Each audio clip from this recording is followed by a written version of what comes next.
Good afternoon, everyone. We are so glad that all of you are joining us on our monthly community call for the Functional Medicine Pharmacist Alliance. For those of you that don't know me, my name is Veronica, and I'm the Executive Director. And I'm excited to spend my lunch hour with you guys. We'll start with a few announcements.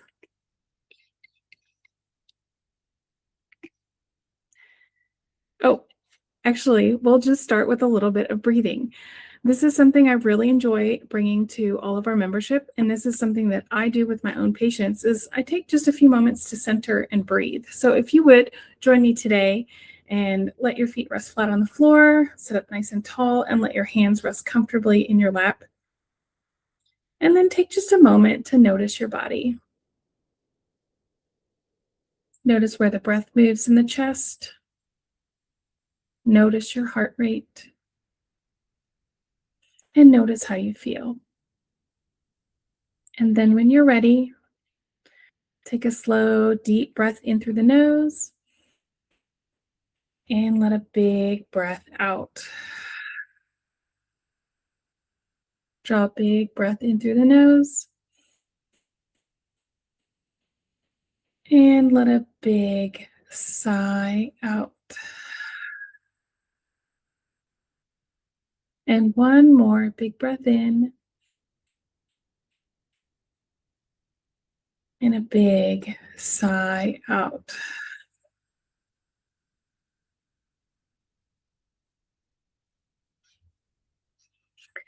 And then take just a moment to notice your body. Again, noticing where does the breath move in the chest?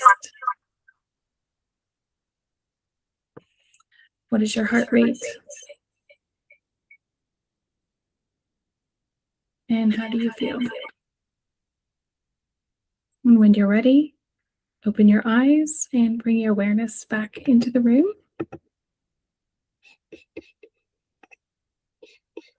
So thank you all for joining me in that short exercise, some deep breathing and grounding. We always enjoy incorporating simple, free tools that we can share with our patients to help regulate their nervous system, since that's an important part of setting up the successful conditions for healing.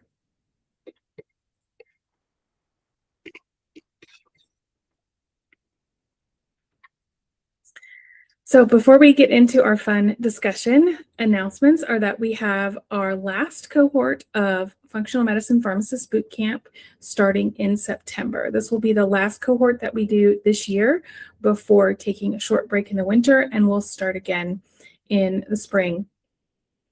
Our enrollment will open on September the 10th, and our kickoff call will be on September the 20th.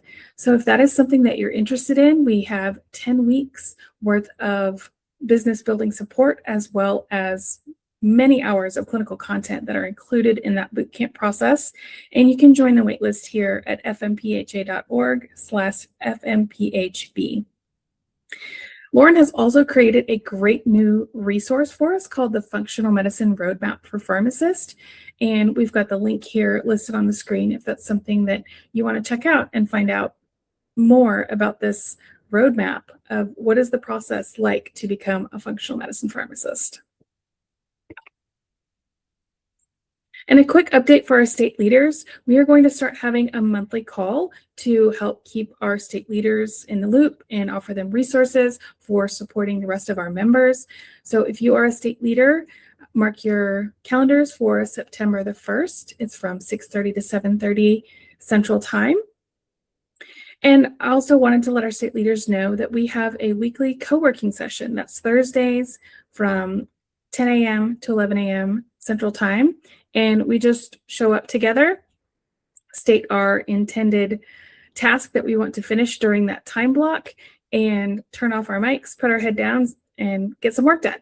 So if that is something you are interested in enjoying a little body doubling to help your productivity, we would love to see you there. And you can find those invites inside of the membership portal. And some upcoming events. We have our quarterly standard process partnership webinar. It's going to be on Tuesday, November the 17th at 6 p.m. Central. And the guest speaker is Lark Swafford. She is an amazing compounding pharmacist based in Dallas. And the topic is going to be the Pharmacist's Guide to Modern Menopause. There's also the Mindshare Summit, which is a fantastic event to help health entrepreneurs level up their business. And Lauren and I were able to attend last year. It was a really great event. We met so many great people, but also found a lot of really great resources that we needed for building our businesses and making those connections we need. Lauren does have a discount code that's available here on the screen, and we would love to see you there. They have told us that this is the last year that they are having the summit as a conference format, and they're changing the format. So it was a really good time, and I hope that you'll join us there, because I think with this being the final event in this iteration, it's going to be a lot of fun. And as a reminder, these are all of the books that we chose to read through this year. And in the newsletter, we can send out an Amazon link. We've put all of these books together in one place if you are interested in looking them up. We've had some great titles, and I'm excited to share that next month, the author of the book that we're reading, the book is called Pain Free on Purpose. It was written by Jane Hogan, and she will be joining us live on the call to answer your questions about the book. So that's really exciting, and I hope to see a lot of you there. And Viral Justice is the book that we chose to read this month, and I'm really excited to discuss it with all of you. A little bit about the book. Long before the pandemic, Ruha Benjamin was doing groundbreaking research on race, technology, and justice, focusing on big structural changes. But the twin plagues of COVID-19 and anti-Black police violence inspired her to rethink the importance of small individual actions. It's part memoir, part manifesto, and Viral Justice is a sweeping and deeply personal exploration of how we can transform society through the choices that we make every day. So I'm really excited to hear from all of you. What were your takeaways from this book, or what other resources have you found in having these discussions on how do we identify some of our bias in the work that we do, and how do we become aware of it and solve some of those problems? And I'm going to take just a moment and stop my screen share so that I can see all of your beautiful faces.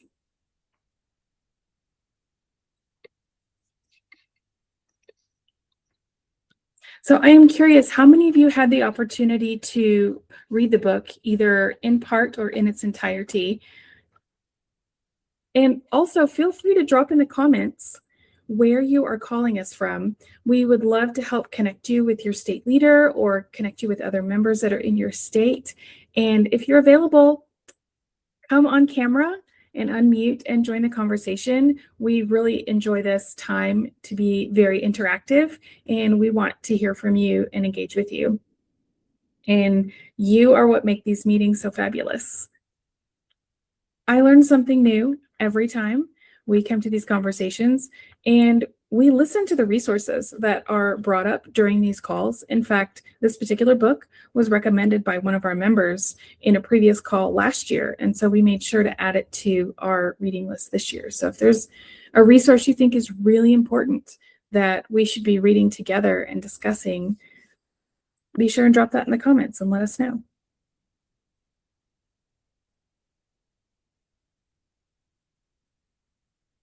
Hi, Deborah. She's our state leader for South Carolina.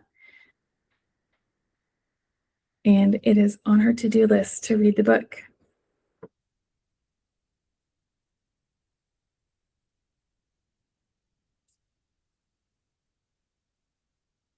So on this topic of inequities in healthcare and in race and access, are there resources that you've read that you think could be really powerful? If you don't have any commentary on this particular book, are there resources that you would like to share? Hi, Wendy. She's joining us from Honolulu.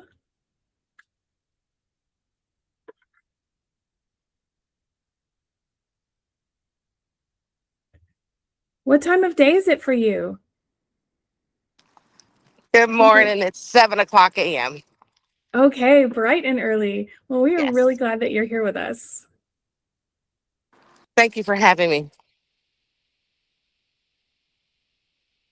Are there any of you on the call today that are not members of FMPHA? I am not a member, but a We, strong supporter. we are so glad that you're here.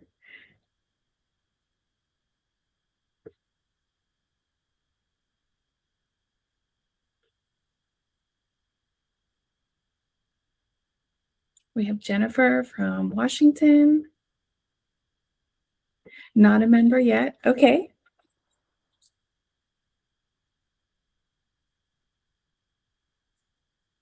Well, we are really glad you're here. That's part of why we host these community calls, is because for people who aren't sure, we understand that we all want to be very thoughtful with where we spend our continuing education dollars and other memberships. And we want this to be an opportunity to come check us out, see what's going on before you make that investment with us, because we want you to see the value that you can get from our organization and the wonderful people that we have in it. So we're really glad that you're here.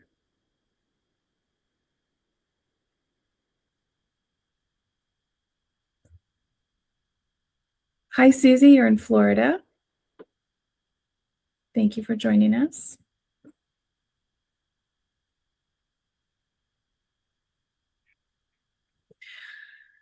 I was really struck by how many things I didn't know health injustices that were occurring. Things like forced sterilization and unanesthetized procedures and really horrible things that were being done to Black and Brown people and Indigenous people, and they were treated less than human. And it was really horrifying to me. And it's uncomfortable to read some of the stories, but I think they're important for us to know what was happening and what it looks like when we accept small things and how they can grow into something bigger. And that's one of the key points of the book, is that these small changes have a big ripple effect, and it can feel really overwhelming to try and make changes in the system, but all of our efforts and banding together does make a difference.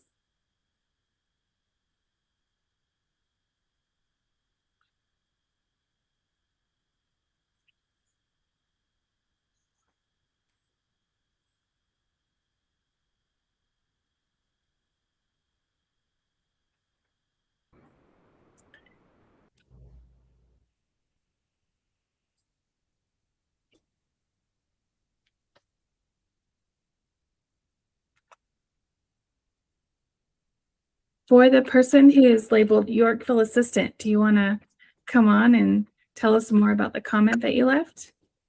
That's me.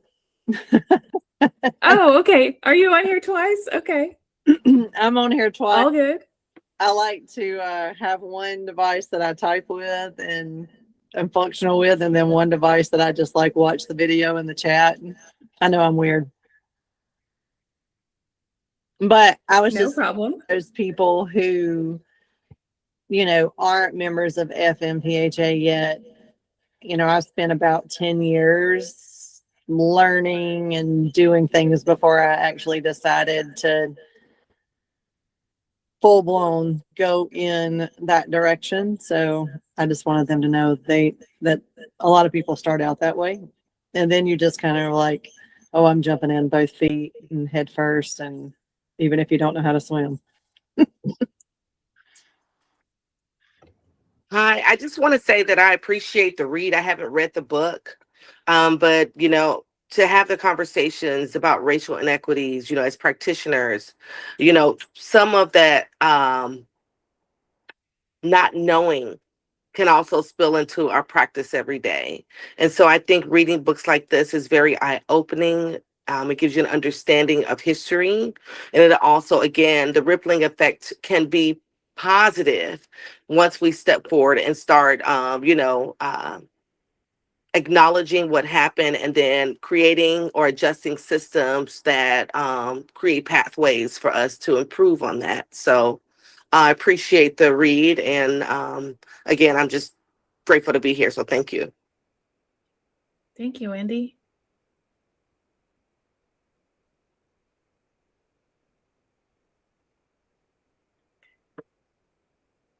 Hi, Melanie. We're really glad that you're here.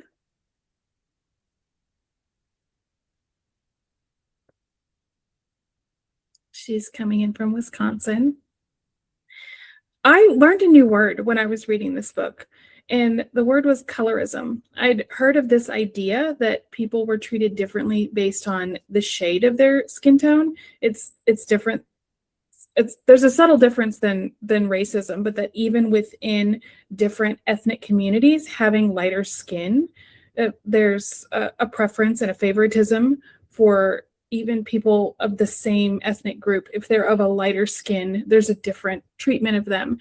And that was very eye-opening. And I didn't know that word before reading this book.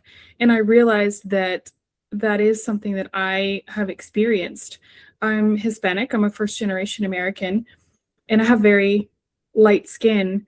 And there have been opportunities that I have now reflected on in my life where I can see that I was treated differently because I don't look like many of the Hispanic population that live around me.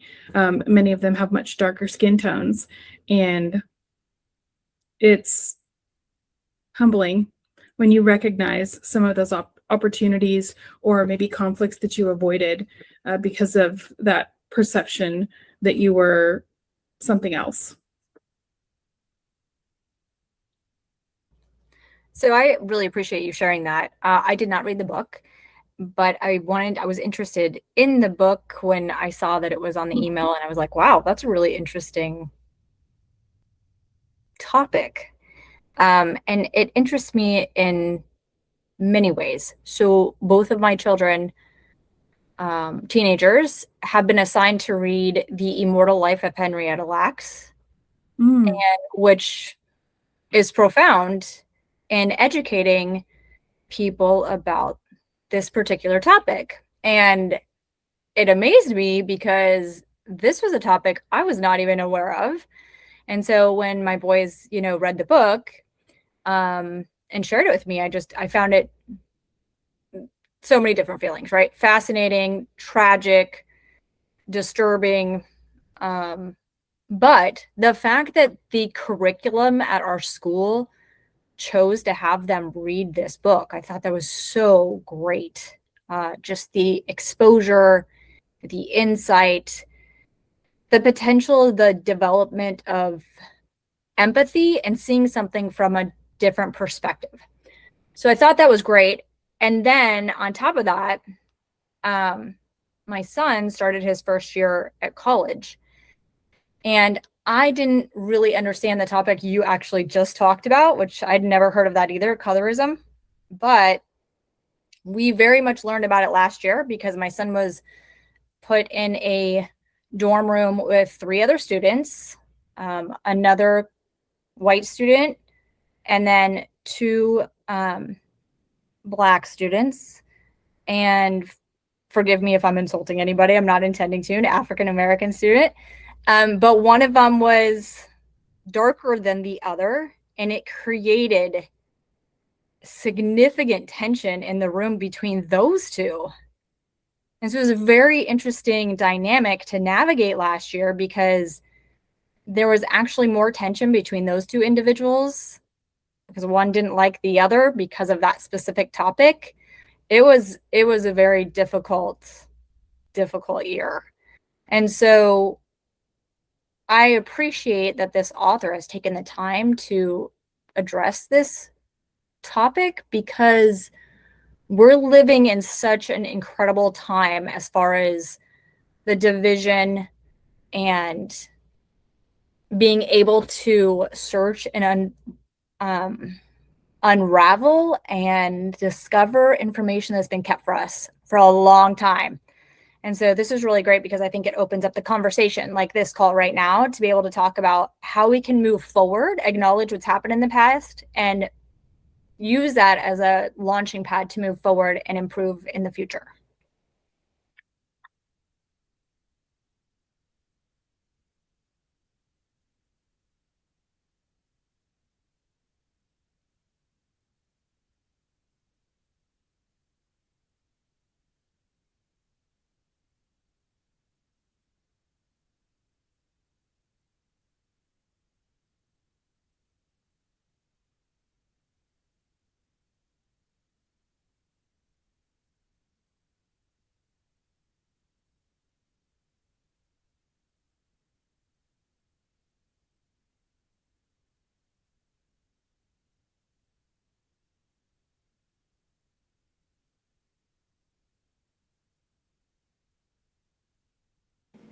Veronica, I think you're on mute.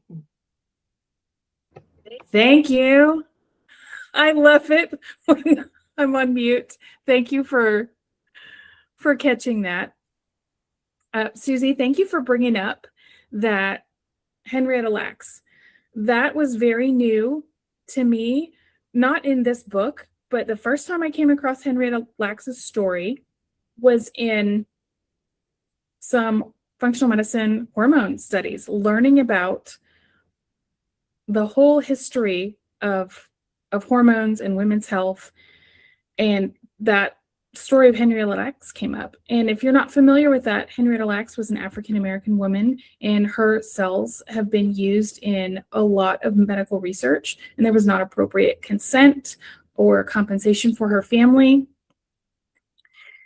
And I have a lot to learn by reading that book, and it is on my to-do list. But I had never heard that in any of my pharmacy school education.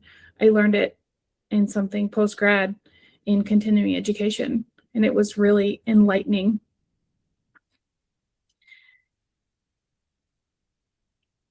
So I'm glad that you brought that up, and I'm glad that your boys are reading that in their curriculum.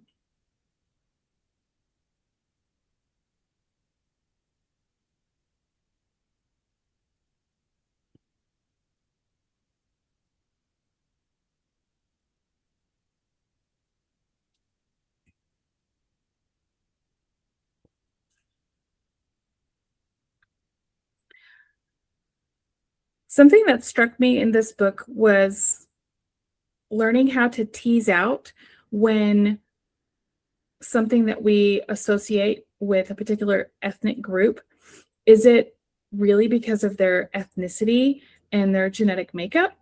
Or does it have to do with some of the socioeconomic circumstances that they might be in this persistent state of fear? And one thing that the author points out is there's this higher propensity of heart disease in African Americans. And is that really unique to their genetic makeup?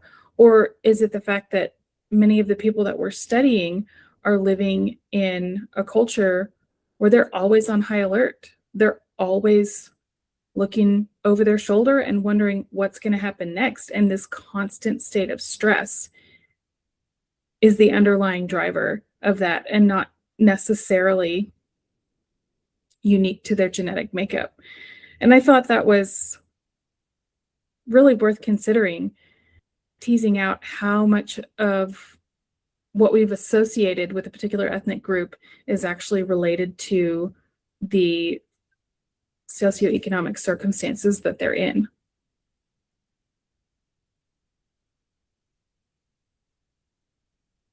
Melanie shares with us, as a clinical pharmacist in the Milwaukee area, I heard firsthand that many of our African American population was anti-COVID vaccine.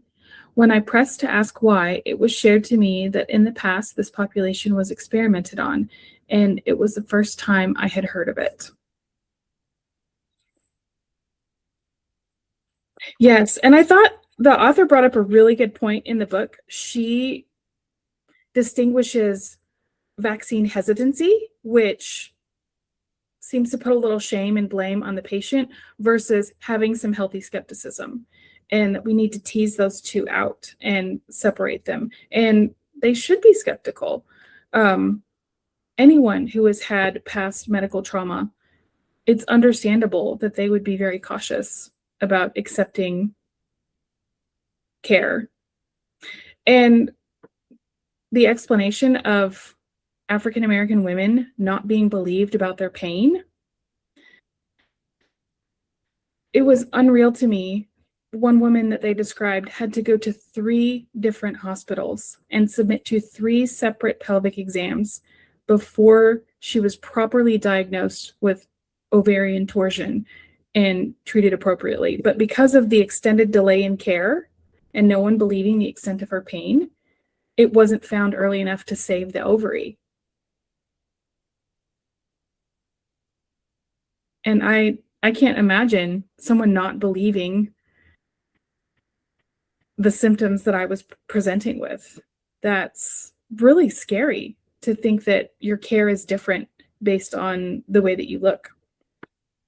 I've even heard of people saying that they make sure to dress their best when they go to the ER, even when they're feeling terrible and they feel crummy and maybe you want to be in your sweats and not have your hair done, but they think that the appearance of looking like a lower socioeconomic class is going to change the outcome of their care. So they want to look their best when they go in so that they're believed. And that's something that's never crossed my mind was, how am I going to present in the doctor's office?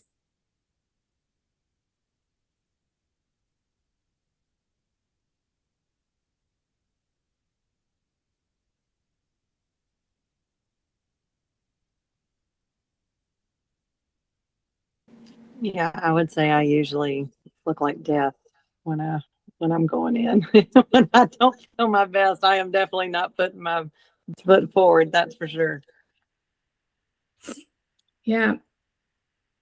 I have friends that have children with intellectual disabilities, and they're always very concerned about how they're dressed and presented. And sometimes it's a struggle to get the kids to want to get a haircut or to wear different clothing.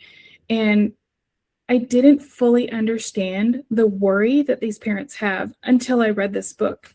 And I read about the author's brother and how he had some mental health and intellectual challenges, and they were always thinking about what he wore. Like they would put college t-shirts on him so that he looked like a student who went to a prestigious college to put forth these appearances. And he was not a danger, but because he was a large male presence, if he had any out of character behavior, it automatically put the suspicion on him. And I understood what my friends were saying, that when her children grow up to be big, strong men, their erratic behaviors that she recognizes as being overstimulated or hungry or whatever it may be, and they can't communicate it very well, it gets misconstrued as someone who might be violent and things go sideways.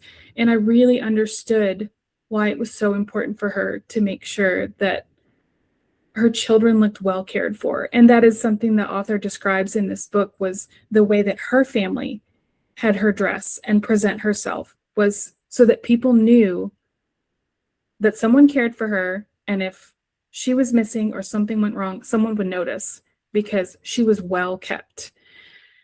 And I think that's another level of stress to put on people, to have to think about, what does everyone else think about my outward presentation and how is that going to affect my interactions, instead of just being able to exist in the world.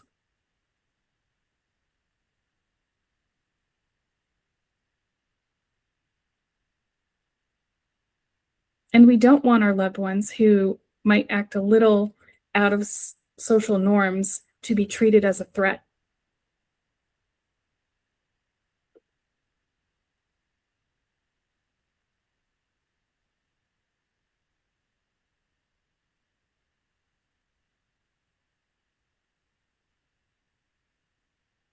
I had a lot of feelings come up reading this book during the section on eugenics.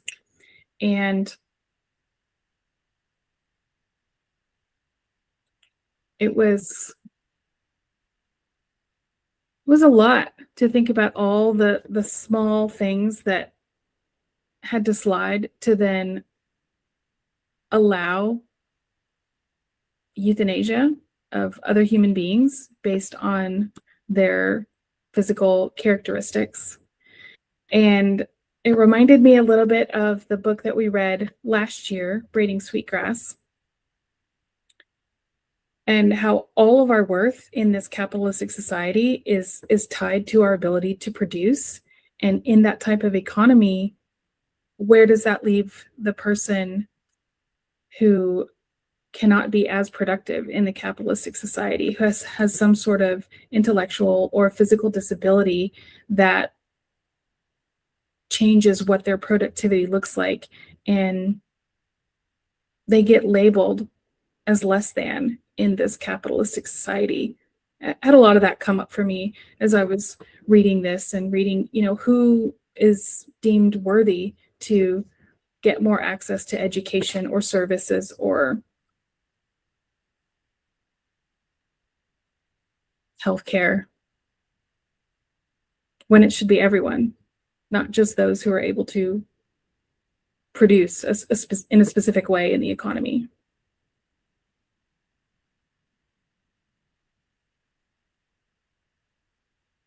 There was so much in this book. I feel like I'm going to need to read it maybe a second and third time to really absorb all of it.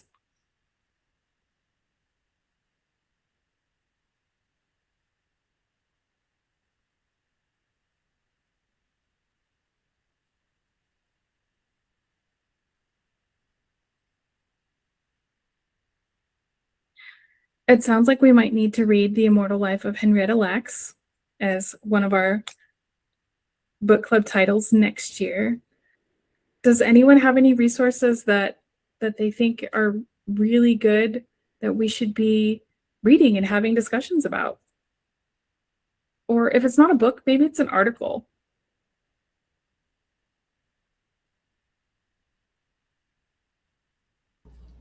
Honestly, I feel like it would be great if there are more discussions like this in general, just about the topic.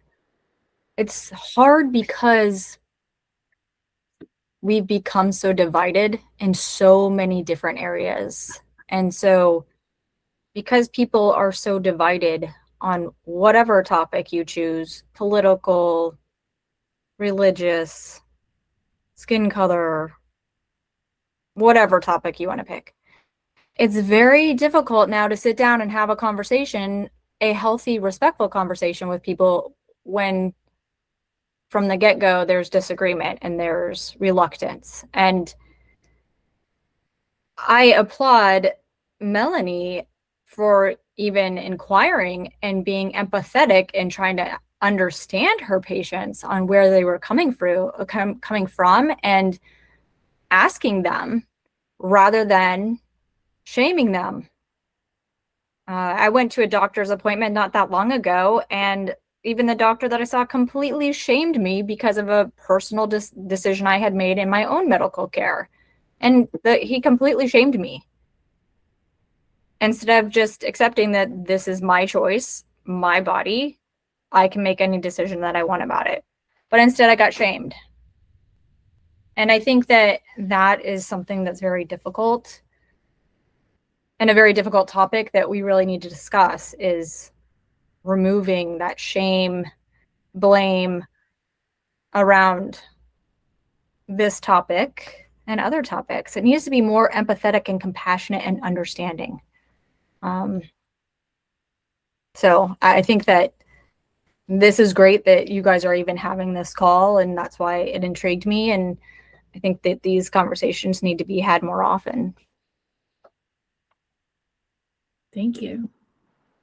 And just to piggyback that, as functional medicine advocates and practitioners, it speaks to really listening to the whole person when you're having to go and provide care for people. So it kind of aligns with the movement as well. Even beyond just a book club, you know what I mean? It certainly spills into our everyday practice. So I appreciate you having this conversation as well.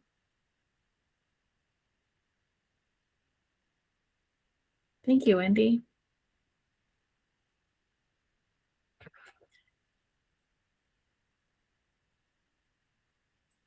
Something that came up for me reading the book was thinking back on a previous book that we read, Lost Connections by Johann Hari. And he brings up physical and sexual trauma. And there was a lot of shame surrounding that, and providers didn't want to bring it up. They felt like it wasn't their realm, or they were opening up a bigger can of problems, and so it was just avoided altogether. And they found that when patients were asked about it, is there anything you would like to share with us about past experiences of these natures that could be very traumatic, patients were glad. And sometimes there wasn't a lot to do with it other than acknowledge it, and the patients no longer had to hold that in as a secret. And just being able to let that out in the open had a lot of positive effects that gave patients a sense of safety. And I think if we can listen to stories, hear people's stories without judgment and without trying to fix them,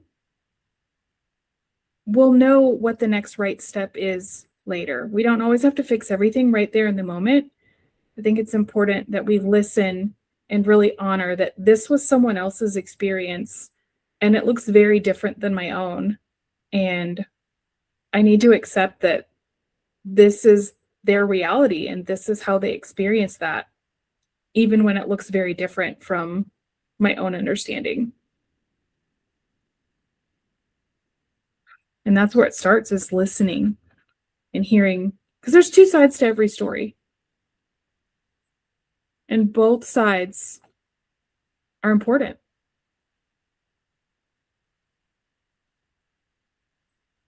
And as I tell my kids, there doesn't always have to be a bad guy. It's like both sides of the story have their part in making it, and there doesn't have to be a winner and a loser, or the good and the evil. It's like we each own our part, and we figure out how to move forward together. And we have to be willing to sit and listen and recognize our fellow human being and not vilify them.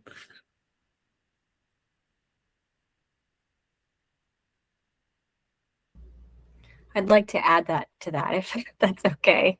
Please do. Yeah. So, there's another way to say that I've heard, which is there's actually 3 sides to the story. Okay. Okay, so there's potentially the 2 people and then the event that actually occurred.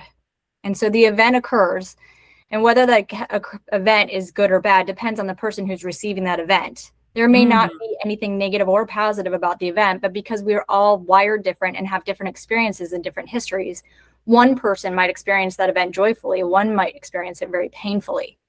And so I think what you're referring to is holding space for people, and the fact that that space for them might be scary or dangerous.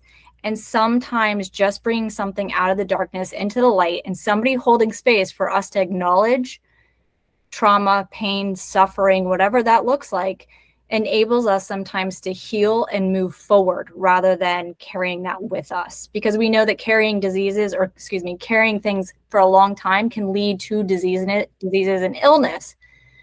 So we all need somebody to hold space for us. It's just that a lot of us never learned or don't have the skill set to be able to hold that space. And so that's something that I think that we could all, most of us, some of us have the skill already, but if we can hold space for people, it opens up doors for them to be able to express themselves and heal. And trust.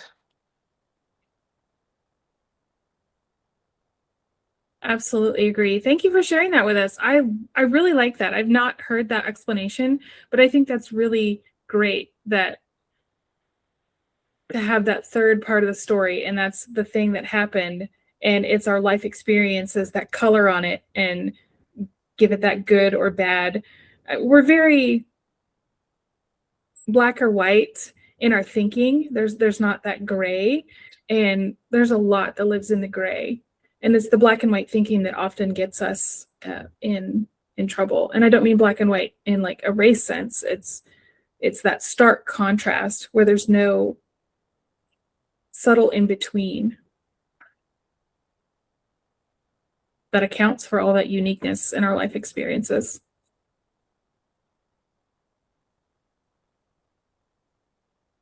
Trust was one of the chapters that the author talked about. It's like, how do we restore trust in the healthcare system?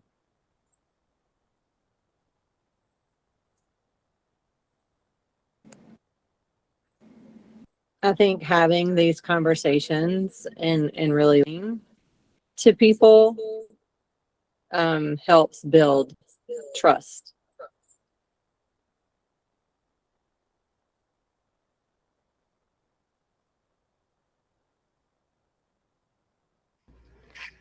I think having these conversations also encourages all of the rest of us to continue to have these conversations and have the courage to come forward with other people we work with and educate them, ourselves and them, about, hey, I heard this once. Hey, just introduce them to the concept, and briefly, even at the water cooler or the coffee pot, right? I went to this the other day. We were talking about this. What do you think? It just is opening up the door and the opportunity for us all to have the conversation. I would agree. It's about bringing awareness, and then of course it's having conversations with people who are willing to receive or see a different perspective, and that may come through storytelling ourselves. But we build trust with our patients by listening to them, by giving, again, we talk a lot about space, giving them space to express themselves, or and that may be, of course, not using the technical terms that we're used to, but really listening to understand what they're going through, and then creating pathways to help them be well. We talk a lot about outcomes and patient centeredness. We have a platform that we can influence as practitioners to really support them in their medical journeys. And so again, that comes from listening, relationship, building trust, and that's not being a signing on to whatever agenda they have, but having a real professional, honest conversation with them and giving them, appropriate feedback based on, research, knowledge, whatever, and really being a tool for them.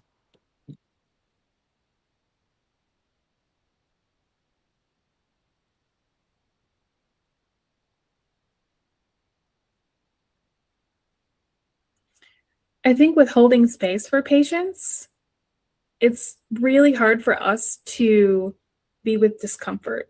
And that's where the resistance to listening for understanding comes in, is when we're uncomfortable with something, we want to fix it. And sometimes there's not a fix. There's just the holding space, listening, and understanding in that moment. And there's nothing that needs to be fixed in that moment. And I see that a lot with grief. We don't hold a lot of space for grief for people because we're uncomfortable with the sadness, but grief does not need to be fixed. Grief is something that slowly unfolds and changes with time. And when someone is very in the acute period of grief, it's not to be fixed. We just sit side by side with that person and love them.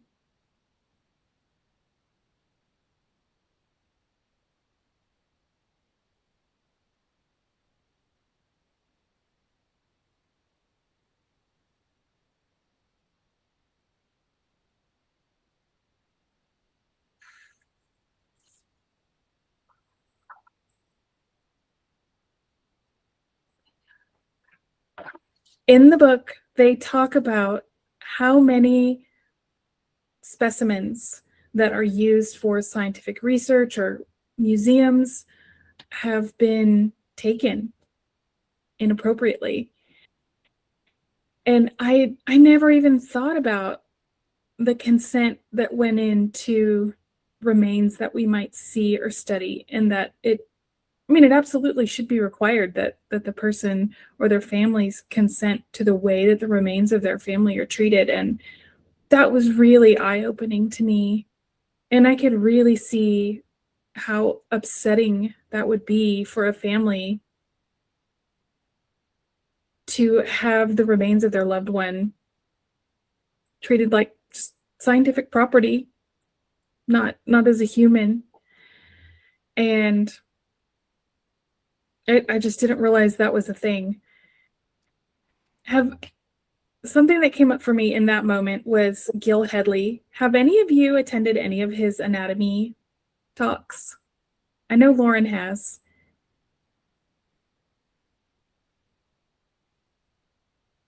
So Gil Headley has a big following of people who really enjoy anatomy study and fascia work, and they call themselves the Somanauts. And I went to one of his presentations on the human body, and he showed lots of pictures of his dissection, but there was so much thought given to how the images were presented, how this individual's story was shared, and the consent from family members, and even the care after the body was dissected.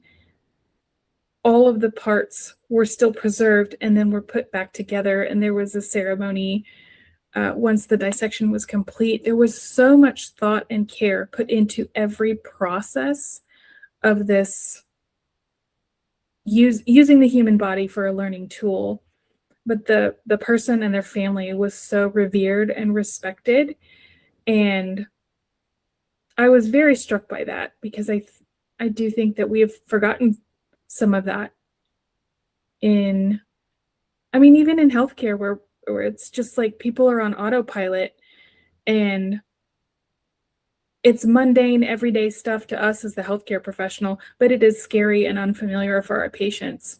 So to take a step back and put ourselves in their shoes and slow down and offer a little bit more compassion in that moment to make something that's scary less scary.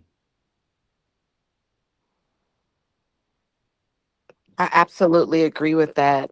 I wanted to go back to you talking about the artifacts that were taken from museums, but then, families weren't. Um, in Henrietta Lax's case, the family was never provided consent.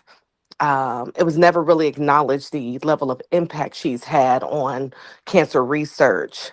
Mm-hmm. And so the challenge that my thoughts have is that, it was worth it to take it, but not worth it to have this respectful conversation or reciprocate some level of respect to the family. So we understand how valuable her cells are today, because that case just settled. I don't know if you know that case just settled, I think last year, with her family.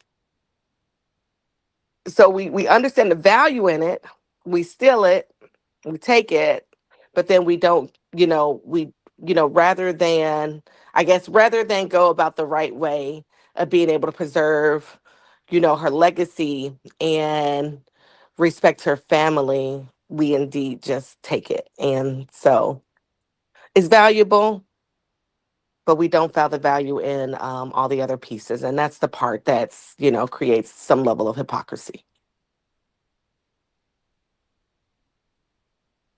And it's very damaging morally to your soul when you're not valued as a human being for your contributions to whatever it is that you're doing. Like, that's painful when you are not acknowledged for your efforts. And so how much more is it, that there were multiple things that happened to this family, and And then it was a fight to be acknowledged. And that takes its own toll when you're having to fight for that. Right. And I think acknowledgement is a big part of it too. If you read the book, the level of impact that Henrietta Lexus Sales has had on every piece of cancer research, it's unbelievable that her family would not have had, that her family was living in poverty. Mm-hmm. So yeah, that will be a good read. Yeah. And that's terrible, the level of monetary gains that we've had even, and none of it's come back to her family. Like that's terrible. It should not be that way. I'm excited to read that in full. Oh, Susie has a great comment here. We are so complex and our canvas is unique. That's a beautiful way to put it. I do think we're all works of art.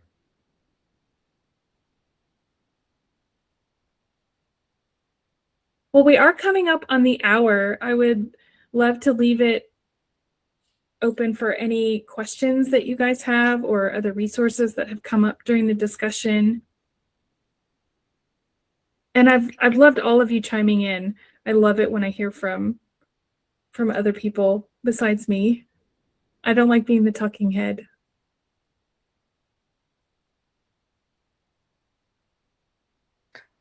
Well done. Thank you, Wendy. I'm really glad you were up so early to join us. We feel The really timing honored. is perfect. I'm usually up well before 7, so this is perfect for me. Thank you. Okay, great. Tell me how to be a morning person.